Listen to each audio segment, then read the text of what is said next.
Hey everyone, welcome back to the channel. Thank you for being here. My name is Andrew, coming to you from the windy Carolinas. Today's topic is going to be all it takes is one slip up. Think about that for a minute. Everyone, if you like the content, please like, subscribe, and share. So that's true. All it takes is one slip up, post-narcissistic relationship, and then you have to go back down the healing path. And believe me when I tell you, each and every one of us on the healing path are all headed in the same direction. We are simply taking different footsteps, and at times we have setbacks.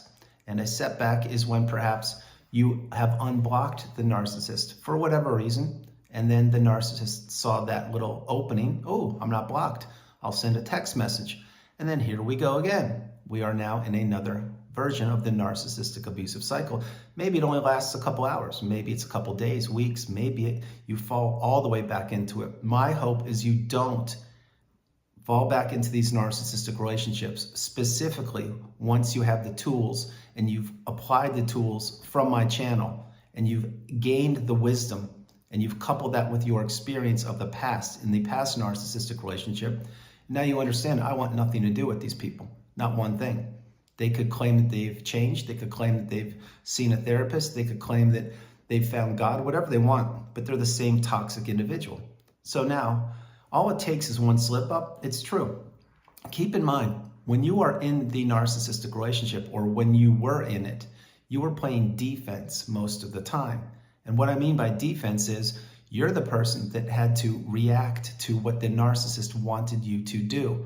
Now, remember again, post-narcissistic relationship, when we have healed, we are learning to respond, not react, not to the narcissist, but to anything in life. But all it takes is one slip up. It takes one thing. Maybe you went to the store today and you bumped into somebody who knew the narcissist. And what happened? Well, that individual, maybe they were a flying monkey or not, but maybe they told you an update about the narcissist. And you're like, wait, I don't want to know that. I don't want to know any information about this individual. That relationship is in the past.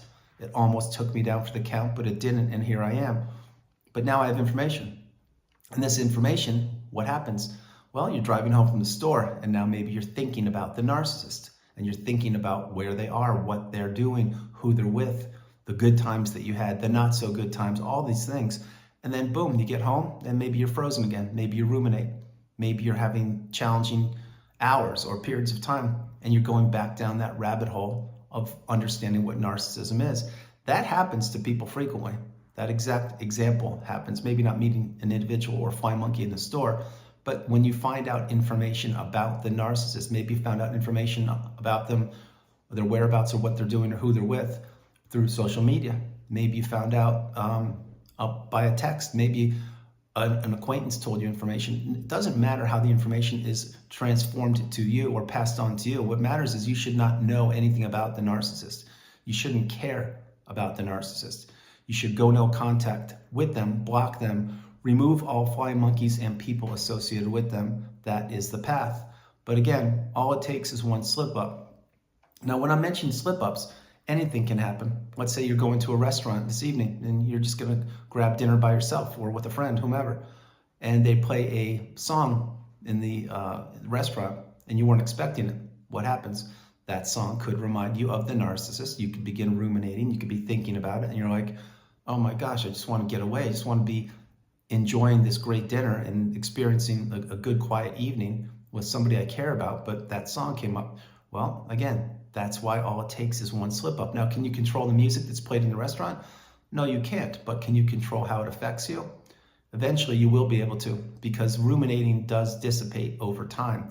Time is not the solution to have ruminating stop, but it's one of the key pivotal parts that time, as it goes by, you won't be ruminating as much if you are applying the tools on my channel and you're gaining the wisdom on how to combat narcissistic abuse and how to heal properly. Another way, all it takes is one slip up. Let's say that you go to a vacation spot and then there you go. You look at the beach or the mountains or wherever you are and it reminds you of the past. And you're thinking, oh wow, we used to go here and there and there. Yeah, these kind of things will happen. They will happen probably for the rest of your life, but not as deeply as they cut into you post-narcissistic relationship. In other words, when you were discarded or if the relationship ended for you at a certain period of time, You had wounds to heal. You had to introspect, you had to process things, and that's what you did. That's not what the narcissist did. They just went on to another unsuspecting source of supply, or they recycled another past relationship. Doesn't matter. Point is, they're not in your life now, and that's a good thing. You need to get the message. Another key part of the healing path for all of us on the channel is to break the trauma bond. Now, how to break that is for a whole video series, but I will assure you one thing, that the narcissist, A, they don't want you to heal. B, they don't want you to grow. C, they don't want you to ever identify who they are. And D, they don't want you living your best life. But to break the trauma bond is a whole challenge in and of itself, but it's something you will do and you must do. You're gonna have to be patient, stoic, kind to yourself. You're gonna have to understand that you were manipulated, you were taken advantage of, and that this person, the narcissist, they wanted to keep you stuck in that narcissistic fog. They want to keep you in the devaluation stage. They did not want you doing anything other than working for them. That is why so frequently people that are in these narcissistic relationships, they are unpaid helpers. They are walking apologies. They are errand people, people that run around and do errands for the narcissist. There are people that provide financial resources for the narcissist. They're arm candy. There are people that are the sounding board of the narcissist. All of these behaviors at one period probably was you. And this is why blocking the narcissist is the path, because the narcissist can't change. They just look for other unsuspecting individuals to take away from. And at one period of time, that was you. But all it takes is one slip up. Think about what I'm sharing with you. How about the holidays? They're coming up. Let's say the narcissist is in your family, brother, sister, mom, dad, aunt, uncle, whomever.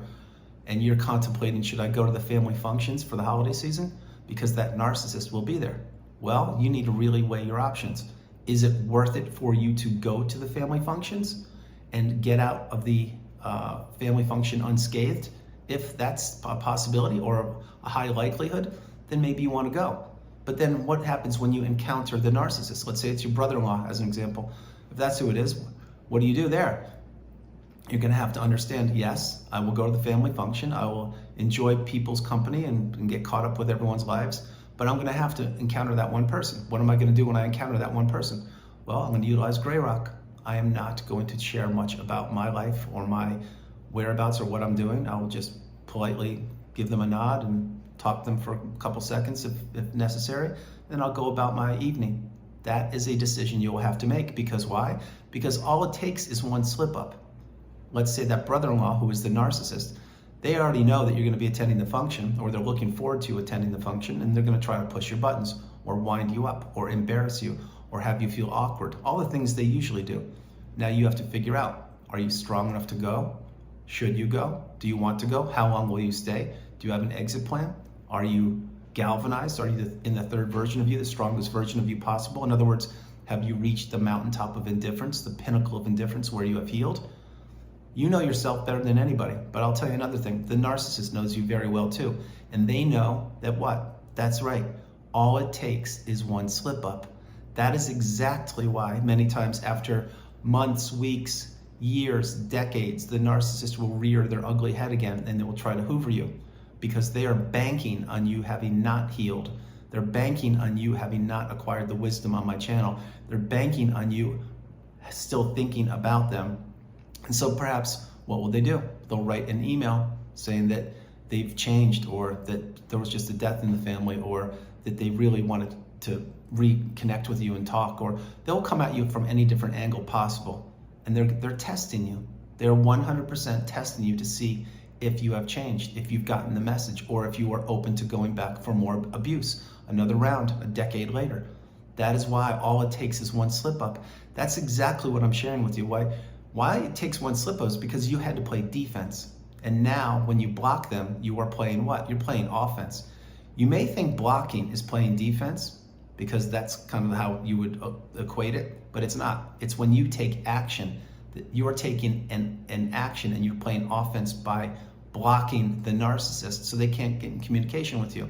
And side note, pro tip, if the narcissist blocks you, whatever platform you're talking about, you still need to block them. Because if the narcissist blocked you and you did not block them, that means they have the ability to unblock you at any moment in time and try to pepper you back with any kind of correspondence they can have with you to get you to draw you back into the relationship.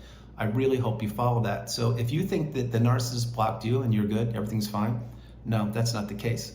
They will always consider unblocking you. That's why you need to block them and send a clear, succinct message that you want nothing to do with them, because all it takes is one slip up. Understand what I'm sharing with you. It's the same thing. You work with a narcissist and they're your boss, let's say, or a coworker. Well, when you go to work, what do you have to do? You have to put your game face on. You have to do your job the best of your ability. You have to understand that what your purpose in the job is to do exactly your role to the best you possibly can. But while you're doing that, you have to play defense with the narcissist, because they will try to roadblock your assignments or your jobs or your responsibilities, or they will try to dump work on you on the weekend or your holidays or your birthday. And these are whole different things. That's why gray rock is the path, or if you need to, look for a new job. But understand that the narcissist is all around you. They're everywhere. And all it takes is one slip up. That's all it takes. Same thing with flying monkey. Let's say that you are at a barbecue, you're enjoying yourself. It's post-narcissistic relation time. It's way over, it's in the past. You're having a barbecue and there are a couple of your friends around from, let's say childhood, and they support you and they're good people and everything. And they're not flying monkeys, they're healthy, stable individuals. And then you share some information about where you're going. Yeah, I'm going to Mexico. I'm going to the Bahamas, and I'm going to be going to Bermuda next year. I'm going to be doing some vacation. It's going to be fun. And if that were the case, it would be great. But the point is, that's what you share. And these individuals, not being malicious, they tell other people what you're doing and your whereabouts and what your vacation plans are. And then those people are one step away from the narcissist. And guess what? That information gets back to the narcissist. And then you become a target now on the radar of the narcissist. In other words, you've appeared again and you seem to be doing very well. What will they try to do? Perhaps they'll try to hoover you. Understand the message. That's why your personal life is your personal life, and it's personal for a reason. It should be shared with people that you trust and that trust you and that you want to share it with. And you cannot overshare information, and you need to have boundaries. You cannot be a people pleaser, a yes person. You need to learn to say no, the strongest word in the English language, and you need to know that you're the priority. You come first, second, and third. All of these things I'm sharing with you are to insulate you and protect you and help you get through this thing called life, but yet experience life. Remember, you want to be playing offense. When you were in the narcissistic relationship, you were doing anything but that. You were playing defense. You were walking around on eggshells. You were experiencing rage fits. You were given the silent treatment. You were experiencing blame shifting. Everything in that relationship fell upon your shoulders to maintain, to sustain, and to keep the narcissistic relationship afloat. While you were working hard for the narcissist, what were they doing? That's right, they were out looking for your replacement. And they were out doing things they shouldn't be doing, let's put it like that. But you're not doing that, you don't do that, and you never will do that. But now, post-narcissistic relationship, you're playing offense. You have relocated, you started a new job, you've fallen in love again, you've built friendships, you're starting new holiday traditions, you're doing what you want to do in your time. Remember, everything needs to go in your time. So before I close the video, I'll share this. If you slipped up recently, you made a mistake, and you let the narcissist back in for even a second, or you unblock them when you should block them, or you told information to somebody who turned out to be a flying monkey, I get it, I understand it. You need to learn from whatever you have done and insulate yourself for the future, because the narcissist wants you to slip up. That's exactly what they want. And all it takes is one slip up, and you could go backwards. We don't want you going backwards. I want you going forward. I do not want you staying in the narcissistic fog. I do not want you staying stagnant. I want you living life, not existing through life. That's what you did when you were in the relationship with the narcissist. You were existing. You were trapped in the narcissistic fog. That's what you were doing. Now, post-relationship, after you have healed, you are living, you're thriving, you're doing great, you're improving, and you still need to maintain your boundaries. You still need to know that you are only one slip up away from, you get it. So get the message. Guys, that's the video. I hope you liked it. I loved doing it from the beautiful and windy Carolinas. This is Andrew. Namaste. Have a great afternoon, evening, or morning. No matter where you are on the planet, you are not alone. Remember that. You are not alone. I love you all. God bless you, and I'll talk to you tomorrow. And remember, boundaries, everybody. Have your boundaries. Don't break them. Trust your instincts and your intuition, and pay attention to red flags. because everybody is only one step away from slipping up.